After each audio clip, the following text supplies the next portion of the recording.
All right, we're going to be working on the little Bronco today. Not that one. Giving this thing a little bit of a facelift. All right, so this is a 2020 Super Duty bumper. This is becoming a fairly popular swap on the OBS trucks, I think. But I like it. I think they look pretty good. So we're going to look into this, see what it takes to get this installed on the truck. All right, before I get this bumper off, I just want to point something out real quick. We are running a 35-inch tire on a 2.5-inch lift, and that is accomplished by some very creative trimming of the bumper. It may not really look like it here, but I actually had to cut. This used to come out here, and then it was this big thing here, and I've cleverly trimmed this corner away to get the tires to fit. I don't know what's going to happen when we get the Super Duty bumper on, so I'm not sure exactly how it fits in the wheel well. It's my understanding that the Super Duty bumper is actually a little wider. You know, this one kind of tucks up under the body, and I think the Super Duty one is like another inch or two overall, like total width wider, which will be fine. We have flares anyway, but I'm not really sure what's going to happen in this corner in regards to tire fitment, so we'll have to you know, cross that bridge when we come to it.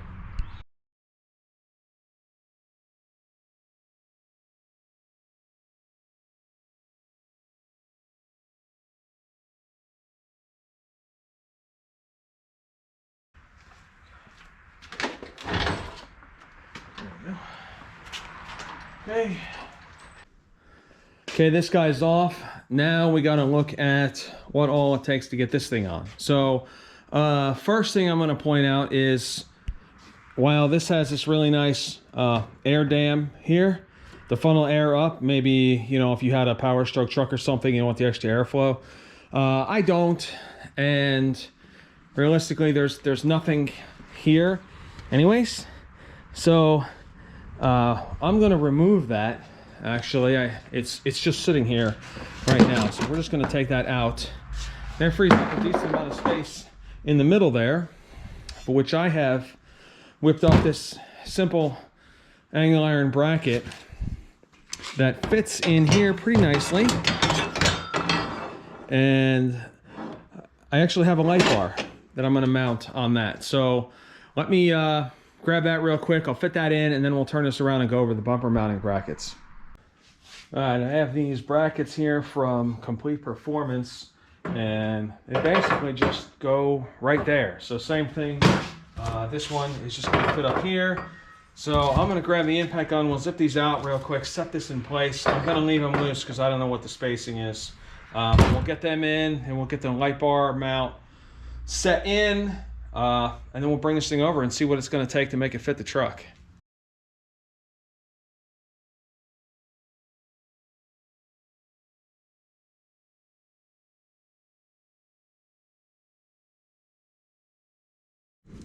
These bolts are a little short. Fortunately, I have these, which are bolts for a door hinge for an OBS. So, and these are way better. It's going to make the job a lot nicer. So I've already swapped them in. I have my light bar mounted, which, as you can see, fits in there like it was made for the bumper. So it's pretty cool. So nothing more to do now, but bring the bumper over to the truck and see what kind of modifications we have to make to get this thing installed. Now, supposedly you have to trim a little bit of the frame horn off in order for the bumper to actually butt up against these things. I guess it's not super critical because even if you cut a couple inches off the horn, you could still put the original bumper back on, so that's not terrible. What I am curious on, I guess it comes up, it's going to hit this plastic stuff here. It's going to push in against this, I assume. We'll find out shortly. I don't know what we're going to do yet. I want to kind of get it up there and dry fit and see, because if we have to space the bumper forward for tire clearance, then we might solve that problem. So let's we'll get this thing mocked up and see what we're up against. All right, the bumper bolt spacing is actually more like 30.5, give or take the frame rail slotted, you know. So actually the brackets go aiming out, And then what I ran into is, you can see this little screw here for the lower trim. There's another one here that I had to remove in order to make room for these brackets to clear. So shouldn't matter because there's another one here and here, so I don't think it'll matter much. But okay, let's try this again. All right, tinkering with this thing a little bit, trying to figure out the fitment. First things first, these pieces here that would seal the body to the Super Duty, that's not going to work. They don't fit. Plastic pieces on the OBS body, they have to come off. They don't fit. We also have to do some creative sheet metal work here. So let's come over to this side, and you can see this lip comes all the way around. You can see the fender liner kind of sticks way out here. We have all this sheet metal for the fender coming way down. Here's one of the bolts for the core. Now, if we come over to this side, see I have trimmed, so where's the light? I have trimmed all the way back, made that disappear. I cut my fender liner flush with the core, and then in this corner, instead of this coming straight down, I went right up to the bottom of this, whatever part of the valance, or whatever you want to call it. Cut right to the bottom of that, and then I tapered down to the bottom edge of this. I don't know that I have to remove quite that much, but it looks a little cleaner than having like a big jagged step or something in it. And then I cut the corner of the fender liner, same thing, basically from this edge back to here, trimmed up all the plastic that was sticking out because it's not going to do anything, and I don't know if it's going to interfere. I think this is going to be enough. I think that's everything we have to grind this down yet. I think that's everything we need. I think this is going to fit. So I'm going to come over here.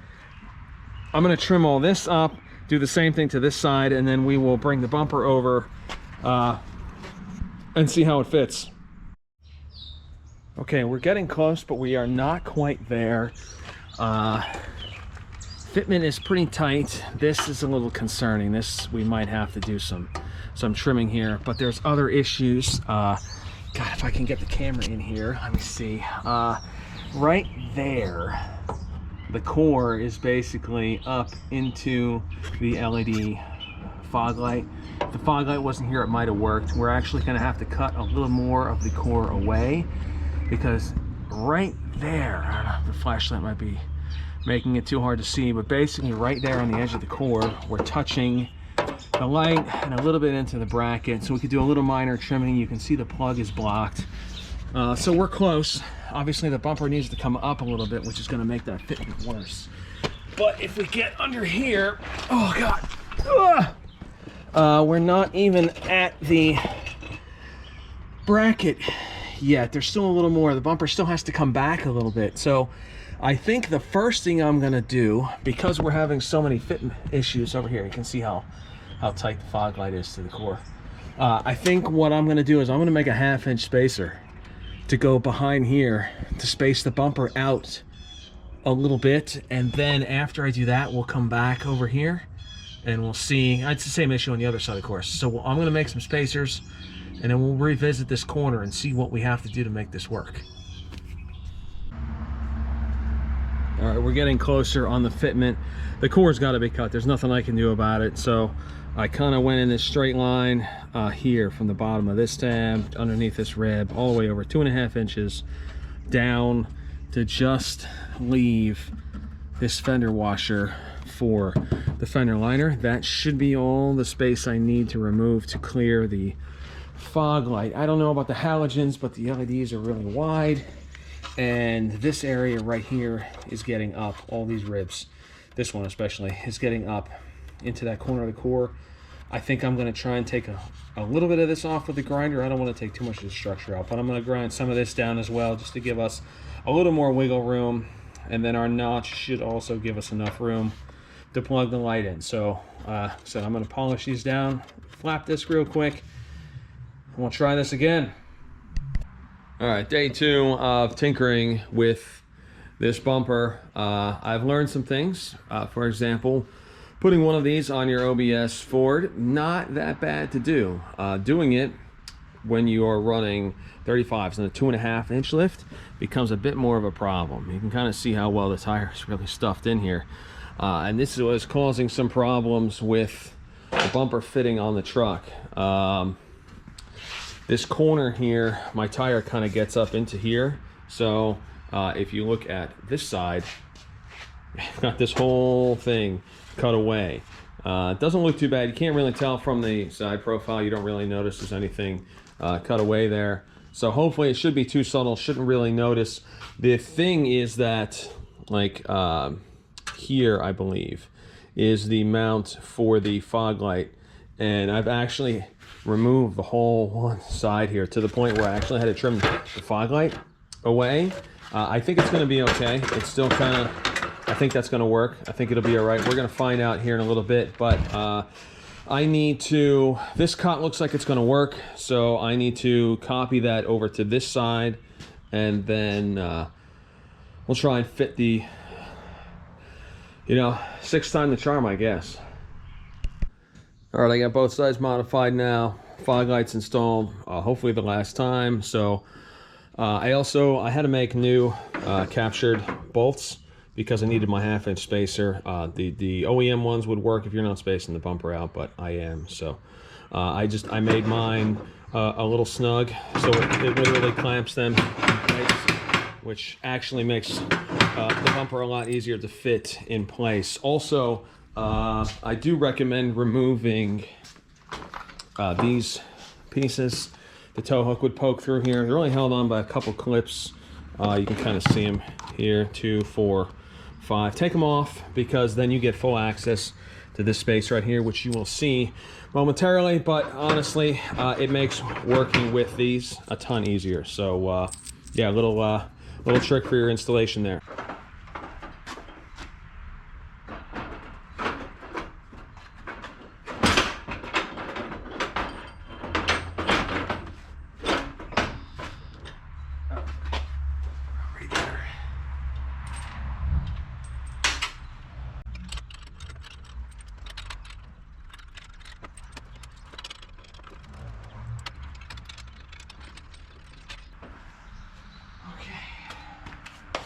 That is pretty close. Okay.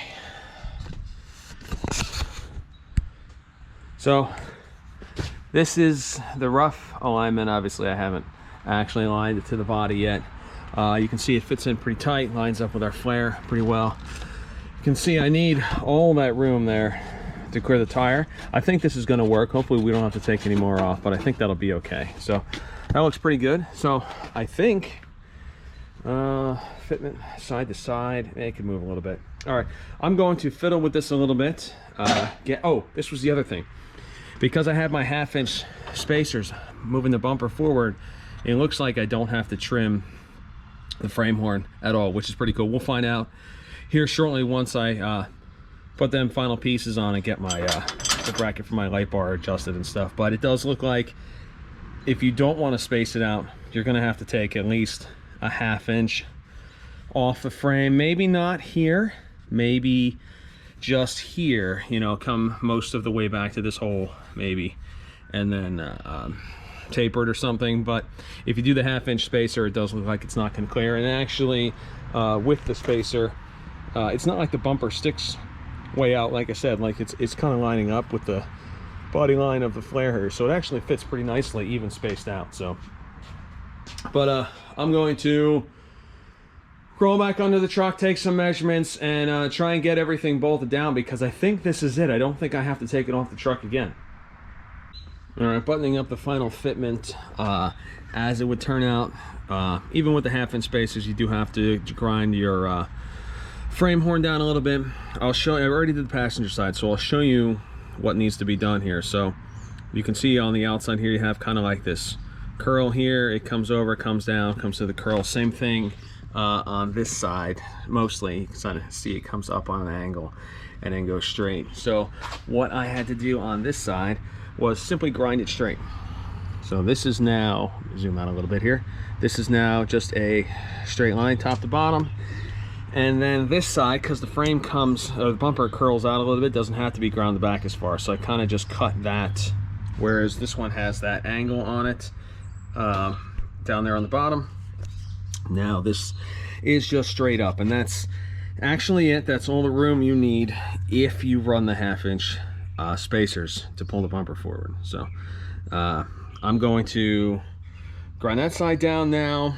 Then I'm going to get my light bar aimed, because it is easier to get to those bolts with the trim piece removed. And then we'll get this thing buttoned up. So this is more or less the install. Obviously I still have to put my trim pieces on. But before I want to do the wiring before they go on, which means the next thing I have to do is the valance. Now, the Super Duties come with this really obnoxious valance. It's like, geez, I don't know, 4.5 inches or something ridiculous, which I don't like. But the Tremors have this really nice one that's, you know, like 2 inches. Bolts in place, of course. The only issue we have is, because I cut the corner of the bumper here, I lost one of the mounting holes for the valance. So I'm not exactly sure what I'm going to do there just yet. But for now, I'm going to roll under here and put all these screws in, and then we'll look at the corner and see you know, what we want to do to make that work.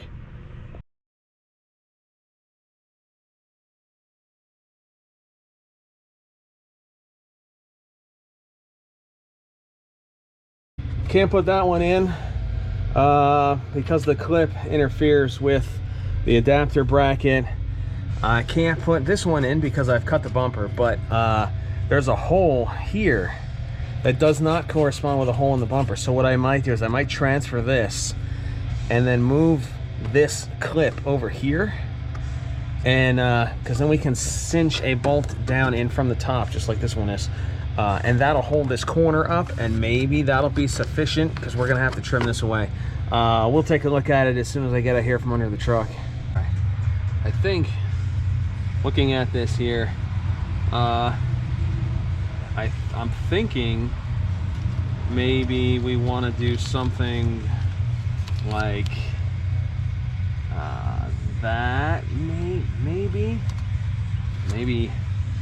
and just, that might clear. I think that'll look okay too. I'd rather take off less and have to trim it a second time than take off too much and not be happy with it. So I think that's what we're gonna do. Oh, but this is probably gonna, no, it's gonna lay. Yeah, I think that's what we're gonna do. I think we will just trim this here and yeah, see if it works. So there's our finished product. Like, I absolutely love it. I think it looks great. Like, it really, it's crazy to me how well a bumper from a truck that's, you know, 25 years newer fits this thing so well. Yeah, it's just, where can I, man, it looks good. All right, so if you are interested in the installation, we're done. Feel free to move on. However, if you are interested in how we're going to wire this thing up, then stick around, because I'm going to be starting that momentarily. The next move is really going to be getting into the wiring. So I kind of wanted to show what I got going on here. I started doing this a little in advance, just to save some time. So there's a couple different things going on here. I have built a wiring harness for the fog lights and for the light bar. So this end would go to the driver fog, here's to the light bar, here's to the passenger fog, and then I have just this long pigtail that I will tie in. There's another set of wires in there. We'll tie in later.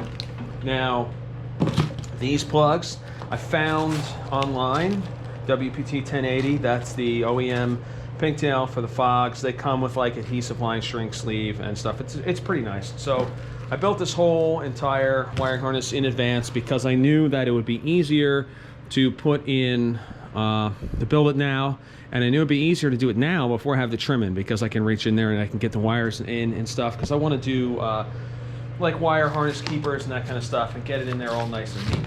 So those wires are going to go to this fuse box that I got off of Amazon. 6 fuses, 2 relays, we're going to be using a 15 amp relay to 15 amp fuse to trigger each relay. This slot is going to be for switches in the dash. Right now there's a 10 amp fuse in it. I'll probably go down to 5. Whatever. This is the smallest fuse I have, so that's what's in there. 30 amper is going to be for a future project. There's actually a set of amp research power running boards over there that are going to be going in here next. So this is going to be the power for that. We're going to run that now. Fairly straightforward power.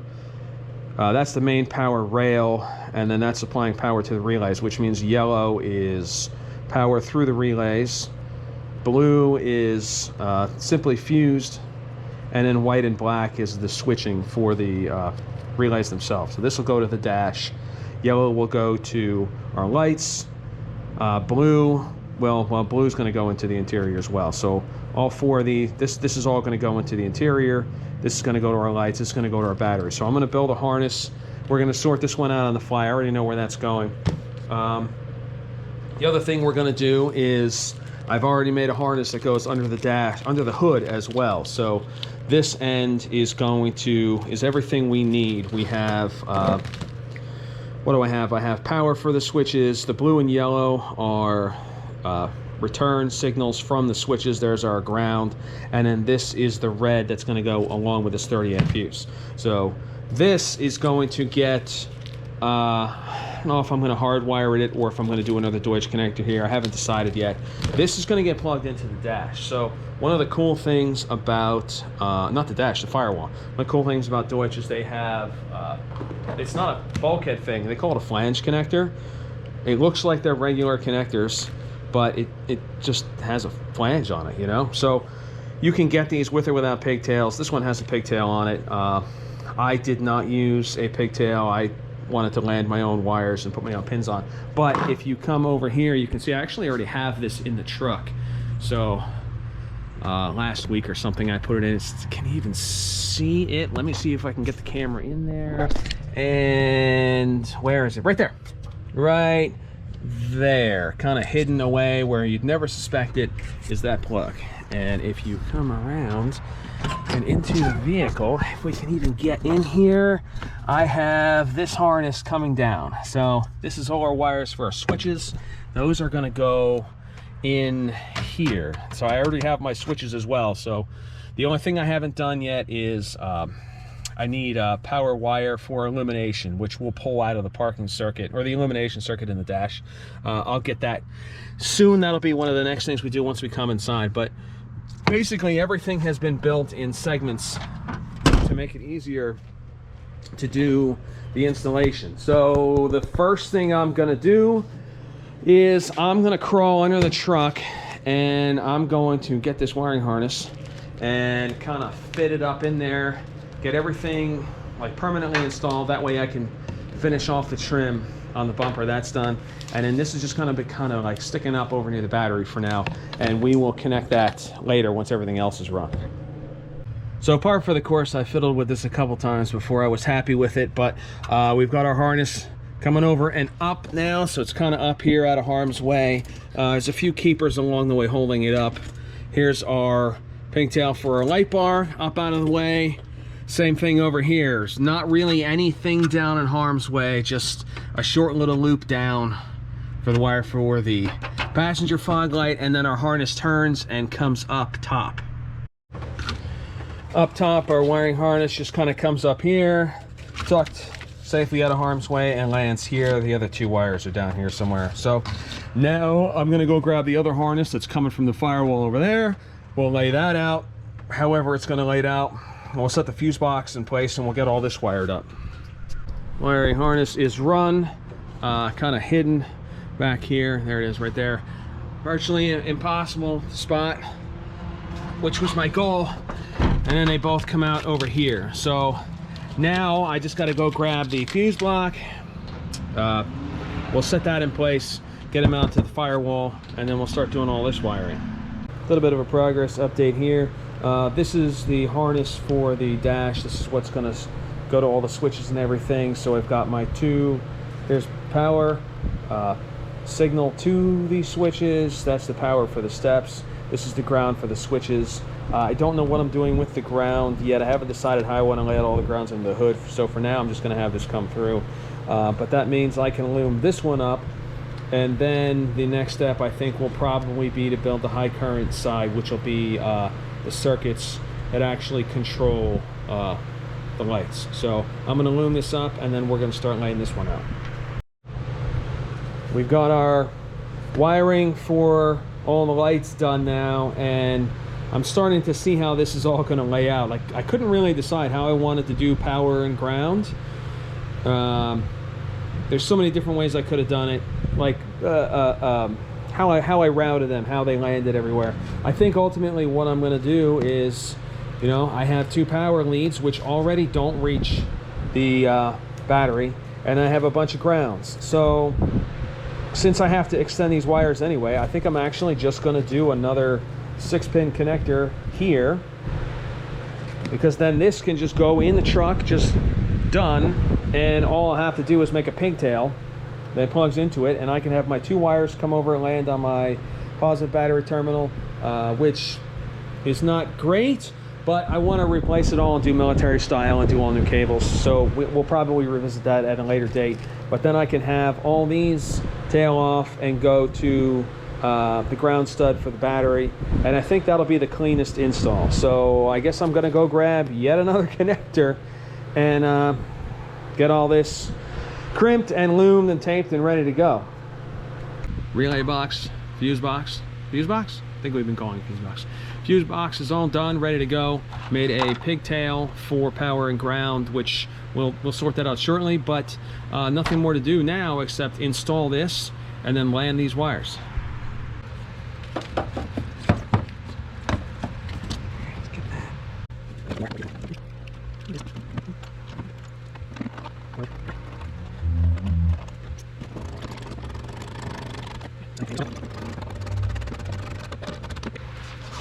All right, we're gonna pull this 30 ampere because we don't want straight power in the cab right now. Put our cap on. Now, 6-pin is, these are both 4 pins. Okay, plug them in. And now we can plug in our control wire.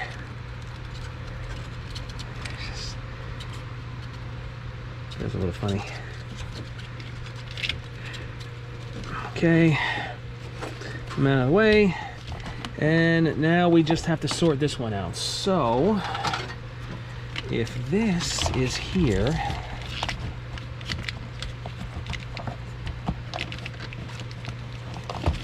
turn this over this way for now. Yeah, maybe we'll go this way. Okay, these grounds, I'll pretty this up, but these grounds are gonna go over here. Maybe we want to have this routed this way. Yeah, I think that's better. Okay. Yep, that'll work. This is plenty long. Okay. This will go over this way. These guys will go over here to my wonderfully horrible battery lug, which I really have. I think I have a set of military connectors lugs in the garage somewhere. I'm gonna have to look. If I do, we're gonna swap it out. If I don't, I'm gonna order some. So for the meantime, I think what I'll do is I'll just put ring terminals on here, land them here, knowing that I'm gonna replace this anyway, so that looks like crap. And then these 4 wires are going to go to this ground stud right here, because that literally goes right here, but then I don't have to have a bunch of wires going to my battery. So let me go grab some crimpers and some terminals and stuff, and we'll finish this up. I knew I had new military connectors in the garage, so got that thrown on. Here's our power lugs, which come down to here, and then we have our ground, which I just landed right here because that's the main ground for the battery anyway.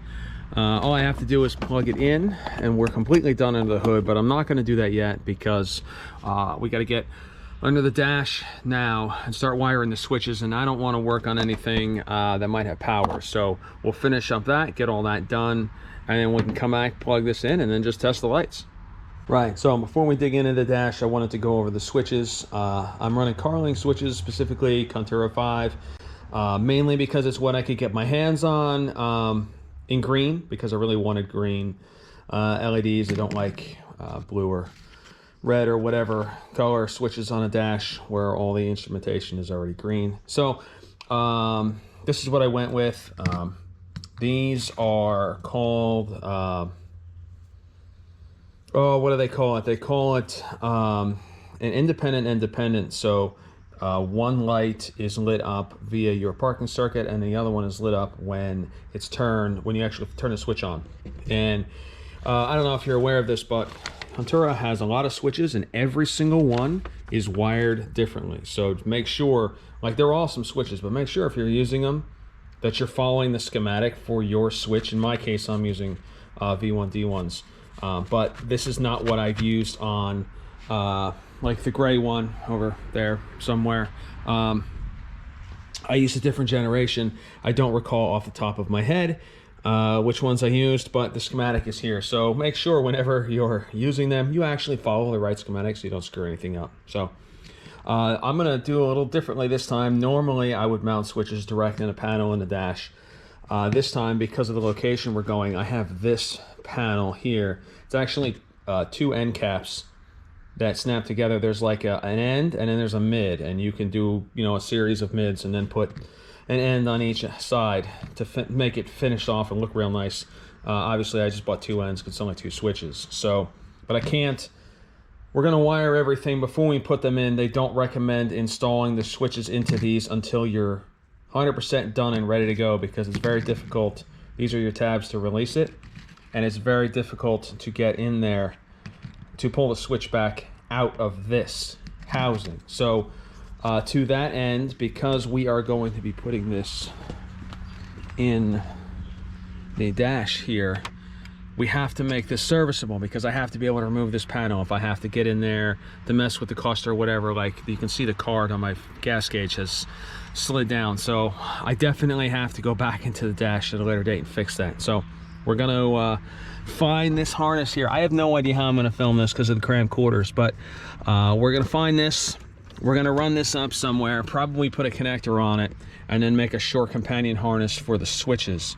But I have to get all this apart first, because we have to find the power for the parking circuit, and I want to grab it after the dimmer switch, because I want the switches to dim with the dash. So we're gonna rip all this apart. We'll find that wire, show you where it is, and then we'll get all that tied into this, get it, you know, finish it all, put a plug in it, get it all in to clean up, and then we'll build a little harness for the switches.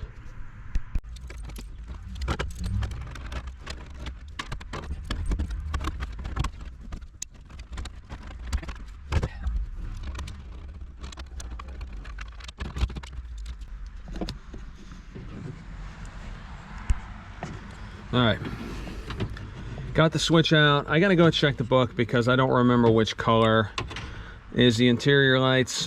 I don't remember, white with blue maybe, I don't remember. I'm gonna go get the book, we're gonna find out, and we will tie in somewhere back here, I think, and then we'll kind of fish the wire down somehow and try and catch up with that other loom. Right, so it is the white light blue, but that's actually before the fuse. I want to tap in after the fuse, which means we need the light blue red. That's the wire that goes everywhere. Now, conveniently, there's a few unused connectors under the dash. This, I don't know what this is for, honestly. I don't even remember anymore. But there's a light blue red right in there not being used. So what I might do is pull some of this back and tie in here, and then try and loop it over so we can catch up with our harness. So let me crawl under here, do some wiring, and then I'll come back and show you what I came up with. For the life of me, I can't remember what this connector was for. It's been too many years, obviously not using it. So I think what I'm gonna do is pull this guy out. I think the wire is long enough that I can just fish the wire through the dash, and I don't even have to splice into anything. So we're just gonna pull this guy out of here, and I'll just put this connector back together so I don't lose any of the parts. This is going to get tucked up and disappeared. And then I'm going to see if I can get this guy way up and over and get it into our harness here. Well, that was kind of a pain to do, laying under the dash here, but harness is complete. I got a little clip holding it here. So now I think I can actually, I think I'm going to move into the garage and we'll start building the harness for the switches. So this is the basic harness all done. Brown is, you know, your backlight, and then black is the ground for the backlight. Red is our power for the switches. Blue is power out. Yellow is power out. That's basically it. It's pretty straightforward. I just got to loom this up now. I got to figure out how long it needs to be too, so we can put an end on it. So I'm probably gonna put some tape on this, fit in there, see how long it needs to be, and we'll get another connector out. Okay, I've got all that built. I just gotta snap my covers on, rockers on, I guess they're actually called. Okay. Okay, home stretch. Let's go plug this thing in and we can test the lights, make sure they work.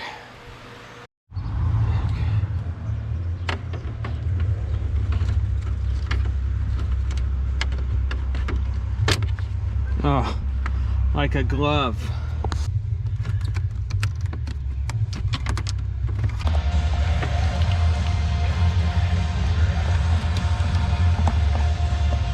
Okay. Okay. Let's test this stuff. Fog lights. And light bar. You can really see how much brighter the light bar is than the fog lights. Okay, I think we did it. Job complete.